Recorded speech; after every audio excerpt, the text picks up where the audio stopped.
tu parte, Sofi, de la consejera Magdalena Villa y de la diputada Janet Obando. Saludo con mucho afecto a todas las excelentes participaciones del primer panel, a todos los participantes del primer panel, a las autoridades de Chiapas y a todas y a todos los que nos están siguiendo, nos hacen el favor de seguirnos en este foro, que déjenme felicitarlo, la verdad es que he aprendido mucho.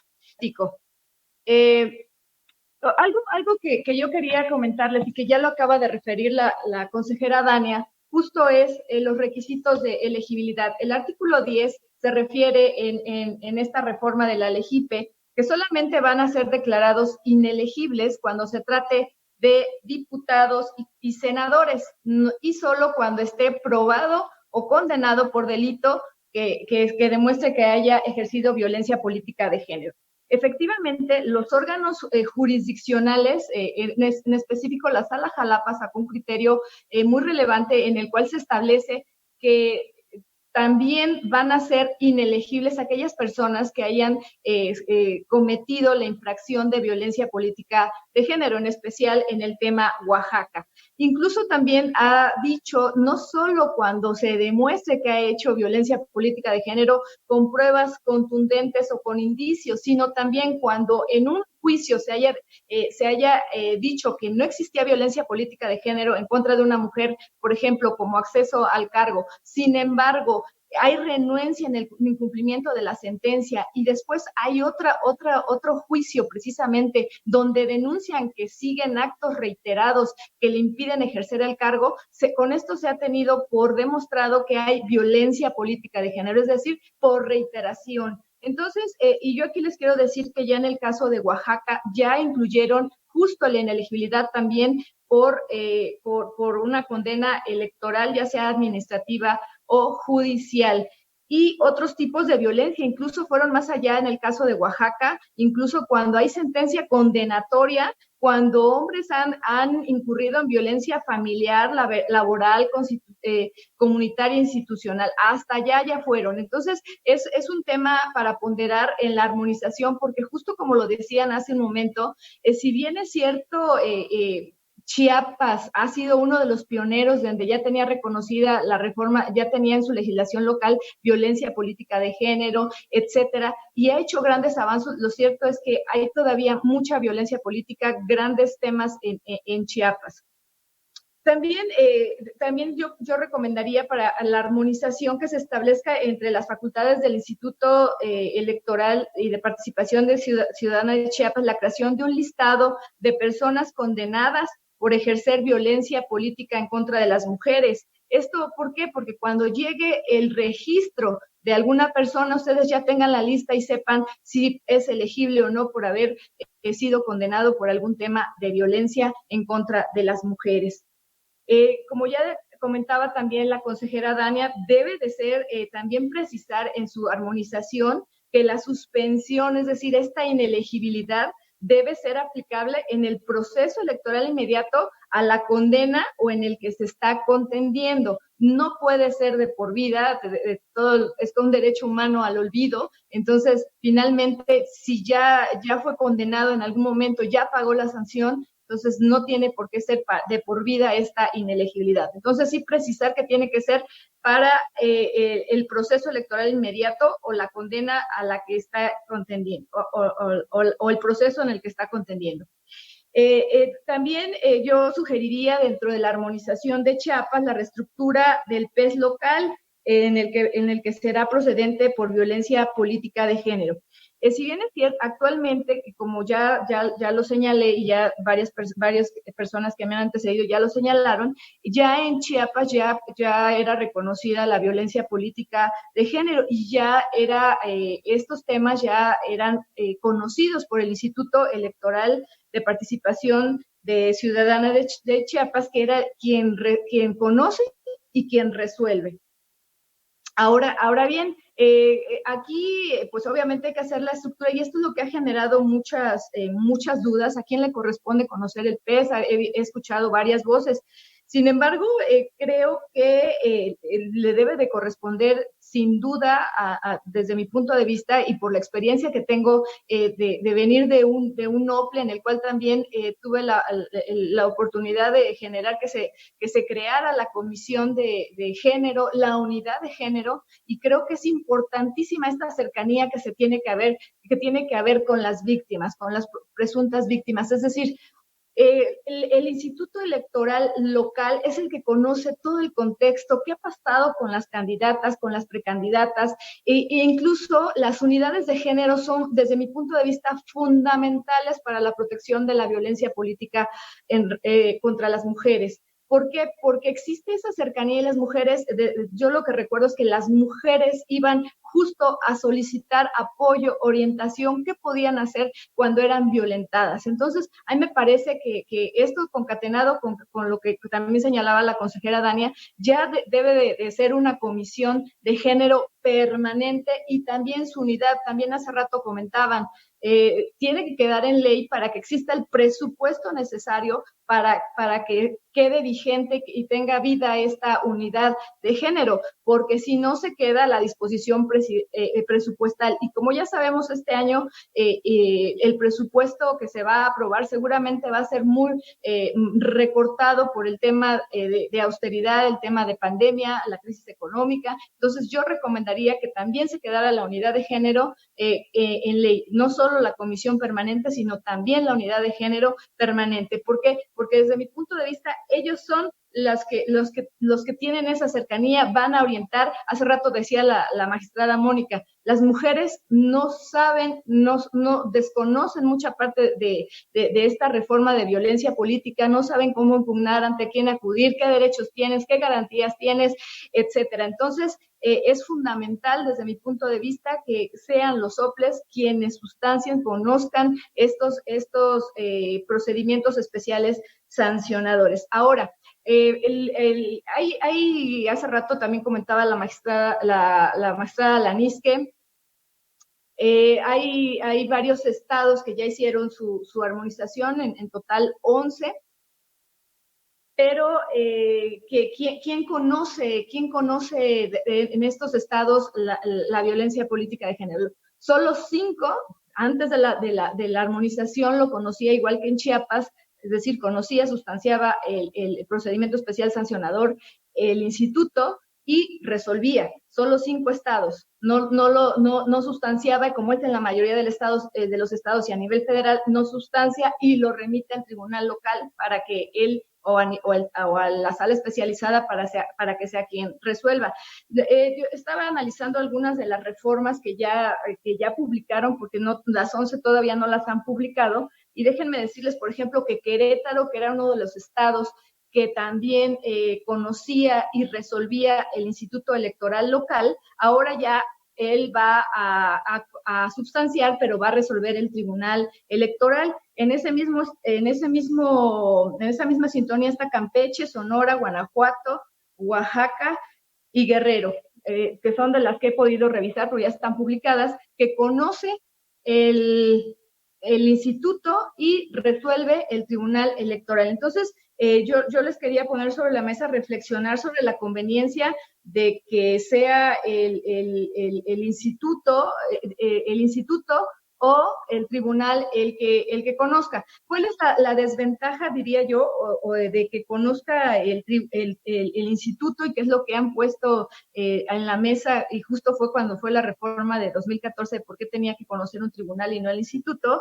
Pues porque finalmente los partidos políticos están dentro del proceso electoral, es decir, están dentro de la mesa, están participando cuando pudieran ser sancionados algunos de sus candidatos, igual que los representantes de los candidatos independientes. Sí, pero eso es para la reflexión. Ustedes saben en su contexto qué es lo que más les conviene a su estado, si se queda que el OPLE conozca o pasan esta función de que resuelva el tribunal local. Si se fueran por el hecho de que resolviera el tribunal local, podría tener como beneficio despresurizar las sesiones del Consejo dentro del proceso y evitar la revictimización de las mujeres. ¿Por qué? Porque generalmente en estas sesiones públicas pues se podría exhibir a las mujeres que son víctimas, etcétera, pero eso solo es para la reflexión. También se podría simplificar el sistema si el TESH en el que resuelve sobre la procedencia de las medidas cautelares y se podría implementar un sistema de comunicación y generación de expedientes electrónicos que permitan su sustanciación y resolución casi simultánea, porque también lo que hace rato decía y mencionaban unos plazos de no recuerdo 15 días, la verdad es que sí, es un procedimiento especial sancionador y son asuntos que requieren urgencia. Entonces se tendrían que implementar los plazos para que se resuelvan de manera casi inmediata.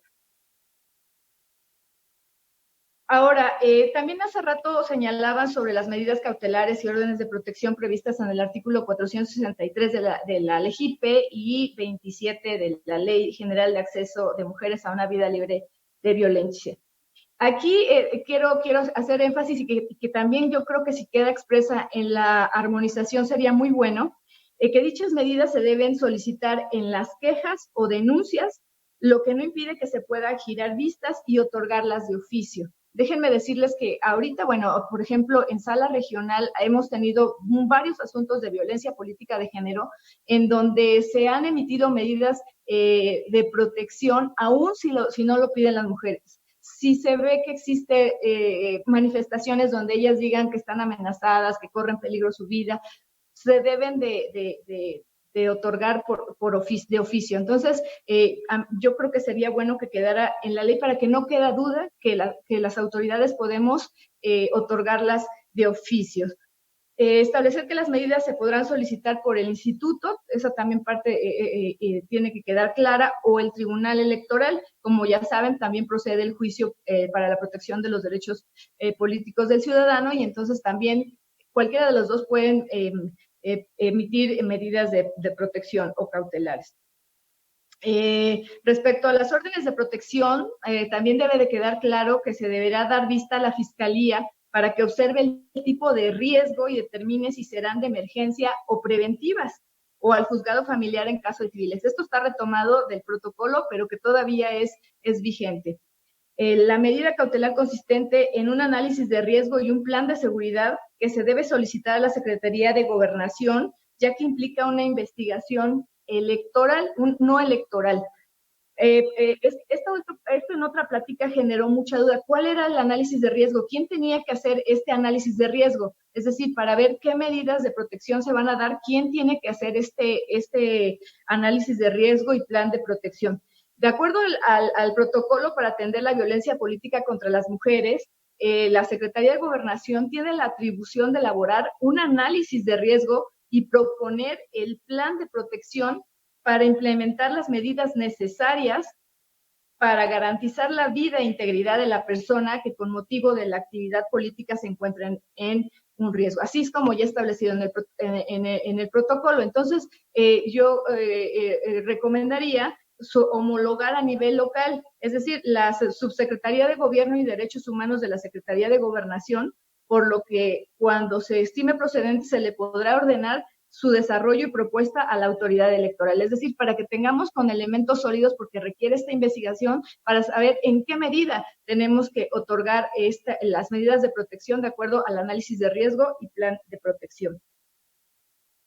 Ahora bien, como hace rato decían, es necesario, si bien es cierto, la reforma en materia de violencia política de género da directrices generales, son leyes generales, lo cierto es que hay que hacer la armonización dependiendo de las necesidades de cada estado. Y por eso es que permiten que cada estado pues establezca sus propias reglas para garantizar que no se realice más violencia política de género, para garantizar los derechos de las mujeres violentadas.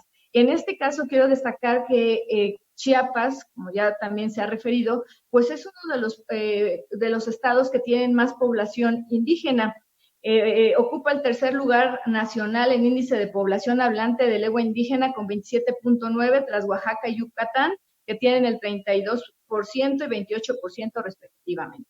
Los municipios con 100% de población hablante de lengua indígena son San Juan, Cancún, Santiago El Pinar, Chalchihuitán, Aldama, Mictonic, San Juan, Chaluma y La Raistán. Según los datos del INEGI, 25 municipios cuentan con más de 80% de población hablante de lengua indígena y 8 con más de 60, siendo los que predominantes Tzotzil, Tzetzal, Chol y Zoque. Aunque la Constitución solo previene la elección para cuestiones en usos y costumbres de Oshuk, Ixilón y Citalá, que ellos son los que han solicitado su cambio de régimen. Lo cierto es que en Chiapas hay elecciones mixtas. ¿Qué quiere decir eso? Ante la gran población indígena que hay en Chiapas, son primero las asambleas comunitarias las que definen quiénes van a ser los candidatos y después los partidos políticos los que registran. Entonces hay que tomar en cuenta todo este contexto justo para también en la armonización tomar estos pueblos y comunidades indígenas y permitir garantizar que las mujeres indígenas también van a poder acceder a cargos públicos libres de violencia. En este sentido, yo sugeriría incluir como otros tipos de conductas que expresan la violencia política de género, la vulneración de su participación con pretexto de sus usos y costumbres, es decir, que las violenten con base en un sistema de uso y costumbre. También pueden ser violentadas por partidos en sus candidaturas o cargos, como ya dijimos, aunque sean electas por partidos políticos, lo cierto es que son indígenas y que muchas veces son electas por sistemas normativos internos en un primer momento. Debe de prevenirse la asistencia de un defensor social que hable su lengua y entienda su cultura en todas las etapas del PES, es decir, en la recepción de la queja, en la audiencia y en la explicación de la sentencia. Entonces, es importante esta parte de tener un defensor social que hable su lengua. Prevenir que en asuntos relacionados con municipios con más del 40% de la población hablante de lengua indígena, la medida de reparación consistente en una disculpa pública deba realizarse en dicha lengua y a través de medios de comunicación idóneos o comunitarios idóneos. Ya hace rato también comentaban, sin duda la disculpa pública es una de las mejores medidas de reparación del daño, pero hay que ver que esa reparación del daño sí sea comunicada a la comunidad, porque de nada va a servir que dé una disculpa pública a aquel dirigente de partido, por ejemplo, pero que lo haga a través de un edicto, que lo haga a través de redes de comunicación, de redes sociales, o sea, lo haga a través de Twitter, Facebook, cuando la gran mayoría de los pueblos y comunidades indígenas no cuentan con internet, no cuentan con acceso a estos medios de comunicación. Entonces tiene que ponderarse, me está imaginando, probablemente a través de la radio comunitaria, etcétera. Se tendrá que analizar en el caso concreto cuál es el medio idóneo para que llegue la disculpa pública a esta comunidad indígena, a la mujer violentada de una comunidad indígena. Y bueno, también... Ya, Eva. ¿Perdón? ¿Podemos ir cerrando ya? Claro que sí. Ya nada más sobre las medidas de reparación que también son muy importantes, me voy a referir también a la restitución inmediata en el cargo que fue obligada a renunciar por motivos de violencia. Aquí quiero hacer énfasis que desafortunadamente, aun cuando haya sido condenado a restituir, es muy difícil que no las dejan ejercer el cargo, entrar al cargo. Entonces, aquí requerimos de un trabajo interinstitucional para estar dándole seguimiento a estas mujeres que fueron víctimas y para que no se agudice más esta violencia. Entonces, necesitamos darle seguimiento y ahí vuelvo a retomar con lo que casi empecé. Ahí es importante las instituciones locales. Tanto el instituto como el tribunal local son fundamentales para dar este seguimiento para proteger a las mujeres y que no sean más violentadas. Sería todo de mi parte. Agradezco mucho que me hubieran